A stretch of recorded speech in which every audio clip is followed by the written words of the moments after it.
Sabay-sabay natin alamin ang mga kaganapan na nangyayari sa ating bansa.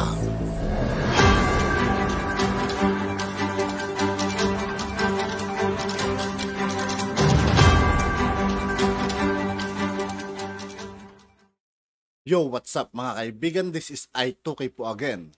Ngayon nandito naman ulit tayo sa channel ni Pinas News Insider. Dito naman ulit tayo magbibigay ng komento at reaksyon. Kaya samahan niyo ko guys. Let's go! Ito ang balita ngayon. Trending at viral ngayon sa social media. Isang napakagandang balita. Sunod-sunod na proyekto ng ating Pangulong Bongbong Marcos pagkatapos ng groundbreaking ng pabahay sa Bulacan. 315 milyong budget na ospital itatayo sa Belmonte, Bulacan. Mga anti-Marcos, tiyak na iiyak na naman. Pero bago ang lahat, kung bago ka pa lamang sa lahat ng hindi pa nakasubscribe mga kaibigan kay Pinas News Insider, mag-subscribe na po tayo at huwag nyo rin pong kalimutan mag-subscribe dito sa aking channel. Aming channel ay please huwag kalimutang i-like ang video at mag-subscribe at i-click ang notification bell para mas maging updated pa kayo lalo sa lahat pa ng bagong video na i-upload namin. At eto na nga mga kababayan, Pangulong Bongbong Marcos hindi na nga nagpatumpik-tumpik pa. Pagkatapos ng groundbreaking ng pabahay sa Bulacan, 315 milyong budget na ospital sa Bulacan, sisimulan na.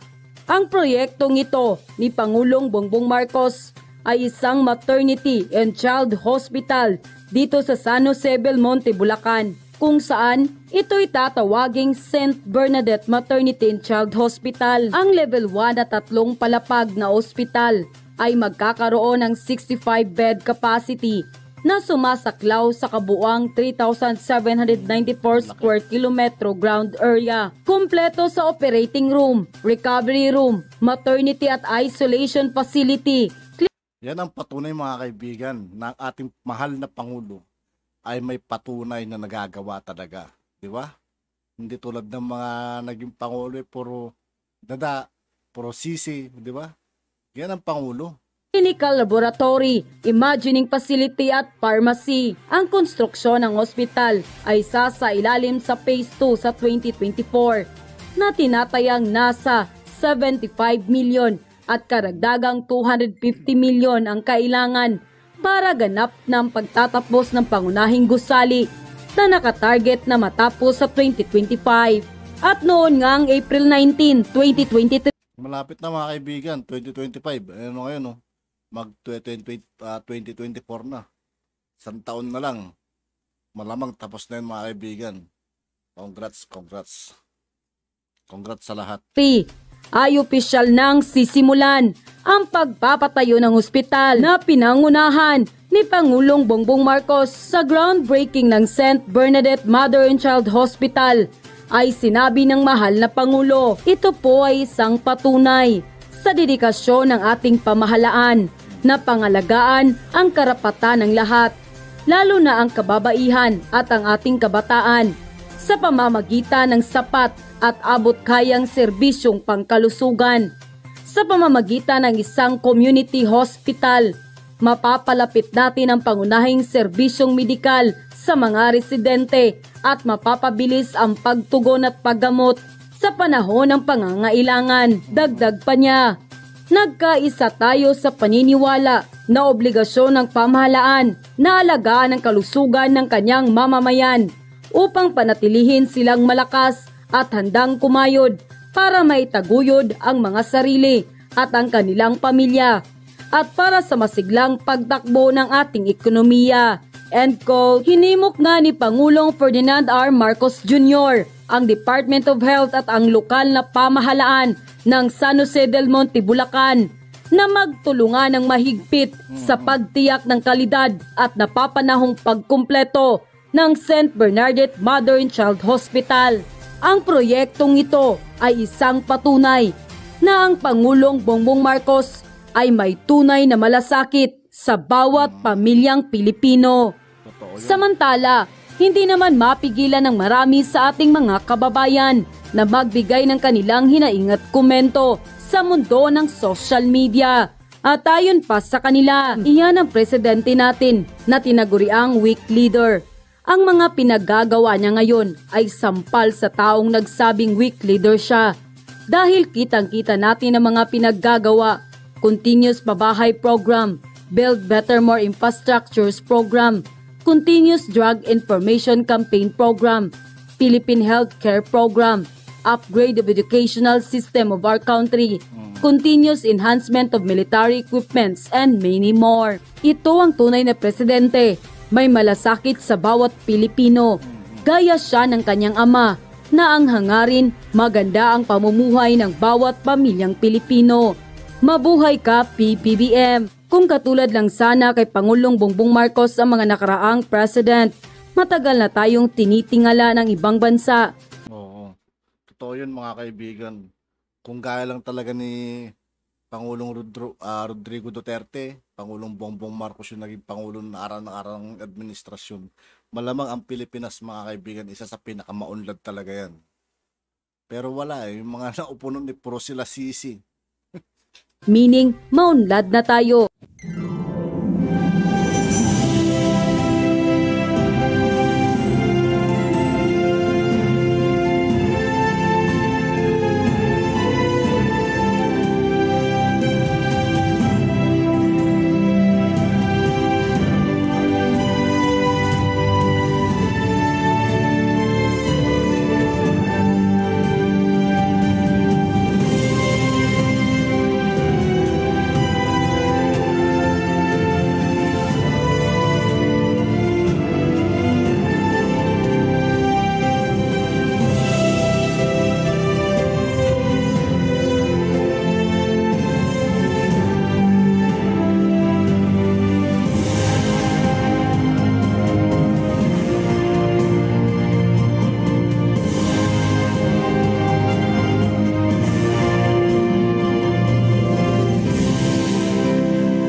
Pinagmamalaki kong ipaalam sa inyo na isa sa pasilidad na ito sa mga proyektong pagkakaunlaran ng ating administrasyon, alinsunod sa ating Philippine Health Facility Development Plan. Sa pamamagitan ng isang community hospital, mapapalapit natin ang pangunahing serbisyong medikal sa mga residente at mapapabilis ang pagtugon at paggamot sa panahon ng pangangailangan.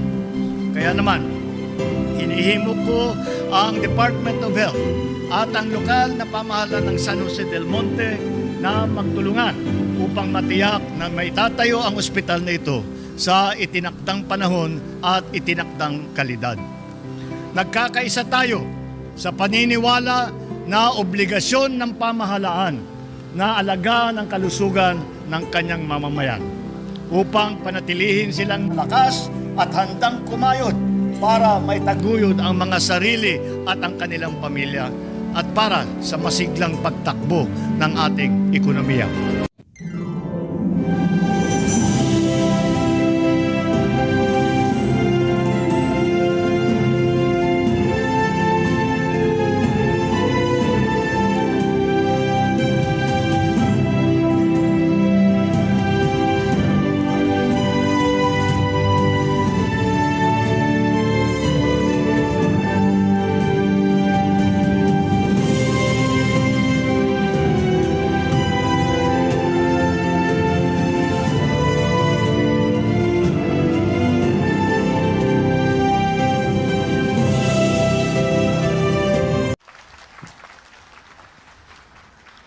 Magandang umaga po sa ating lahat. Kanina po hindi ako nagsalita ng matagal doon sa ating convention center, sa ating pagpapakilala sa ating mahal na Pangulo. Pero ngayon, bibigyan ko po ng daan ang aking pagpapasalamat sa Kanya at higit sa lahat kung paano nga ba nagsimula ang St. Bernadette Children's and Maternity Hospital na ngayon po ay tinawag po ng DOH na Mother and Child. Kung inyong tatandaan, si Ate Kong Rida po ang birthday ko po ay June 27, ina ng laging saklolo. So yon, mother and child, kung saan nakayakap sa lahat ng pangangailangan ng isang ina at ng isang anak. Ngayong araw na ito, malugod ko pong pinahahayag sa inyong lahat ang pagpapasalamat ni Ate Kong Rida sa ating kasama higit sa lahat sa ating Pangulong Bongbong Marcos na nagbigay daan sa pangarap ng mga taga-barangay Gaya-Gaya at Karatig Barangay.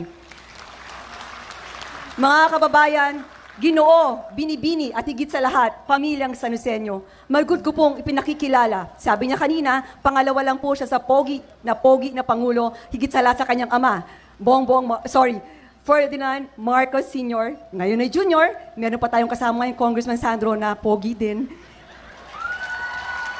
Siyempre, bawal lang. Sabi ko po, Mr. President, Pangulo, sa lungsod ng San Jose del Monte, mahirap man ang buhay, dapat pogi ka at maganda.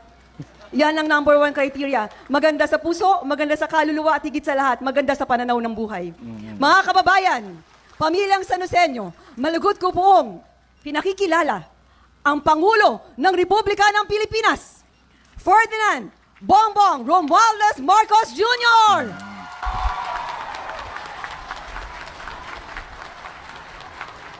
Maraming salamat sa inyong pagpakilala. Ang ating butihing Congresswoman ng Lone District Representative ng San Jose del Monte, Congressman Rida Robes.